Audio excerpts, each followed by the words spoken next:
దానికి ఒక సిస్టమ్ ఉంది, ఎంట్రన్స్ టెస్ట్. అప్లై చేసుకున్నటువంటి వాళ్ళు గవర్నమెంట్ స్కూల్ కావచ్చు, లేదా ప్రైవేట్ స్కూల్ పోయేవాళ్ళు కావచ్చు, లేకపోతే ఇంకా స్కూల్కే పోకుండా ఉన్నటువంటి వాళ్ళు కావచ్చు, ఎవరైనా కావచ్చు, దే కెన్ అప్లై. అందులో వాళ్ళందరూ సాధ్యమైనంత వరకు సెలెక్ట్ చేసి ఆ స్కూల్స్ అన్నింటిలో నింపుతాం. సార్ డిప్యూటీ సీఎం గారు, సార్ ఇక్కడ సార్ యా సార్ ఇప్పుడు ఈ 4 స్కూల్స్ అని వెల్ఫేర్ స్కూల్స్ను ఒక క్యాంపస్లోకి తెస్తున్నారు. ఓన్లీ ఒక క్యాంపస్లో విడివిడిగా బిల్డింగ్లో ఉంటాయా? పిల్లలందరినీ క్లాస్ రూమ్లు కానీ వసతి కానీ అన్నీ కలిపేస్తారా? అన్నీ కలిపే ఉంటాయి. అంటే క్లాస్ రూమ్లో 4 బిల్డింగుల్లో కూడా అన్ని వర్గాల వాళ్ళు ఉంటారు. All sections in each building అంటే ఈచ్ క్లాస్ రూమ్. అంటే దానికి స్కూల్ నడుస్తుందా లేకుంటే I'm making it very clear to you. 4 కాంప్లెక్సెస్లో ప్రతి కాంప్లెక్స్లో కూడా ఆల్ సెక్షన్స్ ఆ స్కూల్స్లో ఉంటారు. జనరల్ ఉంటారు, ఎస్సీస్ ఉంటారు, బీసీలు ఉంటారు, మైనార్టీలు ఉంటారు, మిగతా సెక్షన్స్ అందరు ఉంటారు యాజ్ పర్ ది ఆ స్కూల్ స్ట్రెంత్ని బట్టి. ఓకే, ఇప్పుడు స్టార్ట్ చేసిన స్కూల్స్ ఎంత కాలంలో పూర్తి అవుతాయి సార్? ఏమన్నా మేము 7 months టార్గెట్ పెట్టుకున్నాం, 6 to 7 months. నెక్స్ట్ దసరా కంటే ముందే ఇది కంప్లీట్ కావాలనేది మా అందరి టార్గెట్.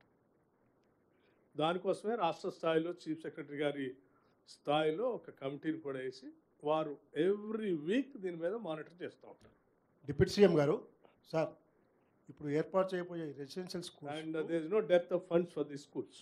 ఓకే సార్, 11వ తారీఖు నాడు మీరు భూమి పూజ చేస్తామంటున్నారు కదా, ఆ రోజు మీ మంత్రులతో పాటు సీఎం గారు కూడా కొడంగల్లో కూడా ఉంది కదా, పాల్గొంటారా? ప్లస్ కొడంగల్లో కూడా ఉంది. ఈ సిబ్బంది యొక్క నియామకం ఎట్లా ఉంటుంది? సపరేట్గా ఏమైనా ఉంటుందా? ఉన్న సిబ్బందితోనే మీరు? ఒక నిమిషం. ఈ రెసిడెన్షియల్ స్కూల్స్ సంబంధించినటువంటి సొసైటీ ఉంది.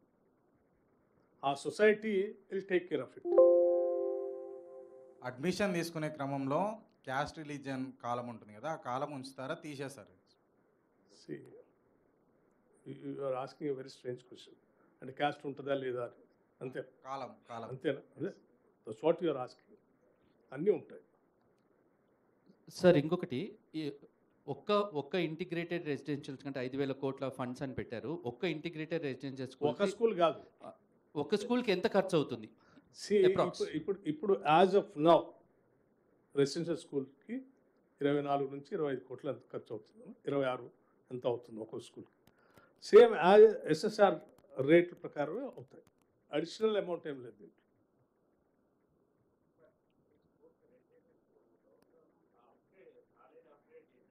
కాకపోతే ఏంటంటే ఆర్కిటెక్చరల్ స్టాండర్డ్స్ పెంచాము, డిజైన్స్ పెంచాము. తర్వాత ప్రపంచవ్యాప్తంగా ఉన్నటువంటి స్కూల్స్ అన్నింటినీ దృష్టిలో పెట్టుకొని బాగా అఫ్లూయెంట్ సెక్షన్స్ ఏ స్కూల్స్ పోయి చదువుకుంటున్నారో అటువంటి స్టాండర్డ్ కలిసిన ఇన్ఫ్రాస్ట్రక్చర్ని వాళ్ళు మన పిల్లలకి అందిస్తున్నారు. సార్ ఇప్పటికే 1000కి పైగా రెసిడెన్షియల్ స్కూల్స్ ఉన్నాయి, వీటిని కాలేజ్గా జూనియర్ కాలేజ్గా అప్గ్రేడ్ చేశారు. ఈ స్కూల్స్లో అప్ టు 12th క్లాస్ వరకు ఉంటుంది సార్. సార్ అంటే ఈ రెసిడెన్షియల్ స్కూల్స్ అన్నీ మళ్ళీ మీరు నిర్మించబోయేదానికి ఇంక్లూడ్ చేసేస్తారు? ఇప్పుడు యాజ్టీజ్గా పక్కా బిల్డింగ్స్లో ఉన్నటువంటి స్కూల్స్ అట్లాగే ఉంటాయి sir.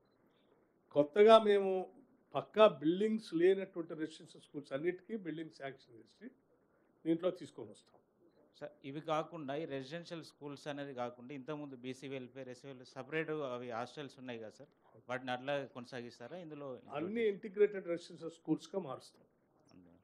Okay, that all will be taken care by the society. Education department అది దాని పని అది చేస్తుంది.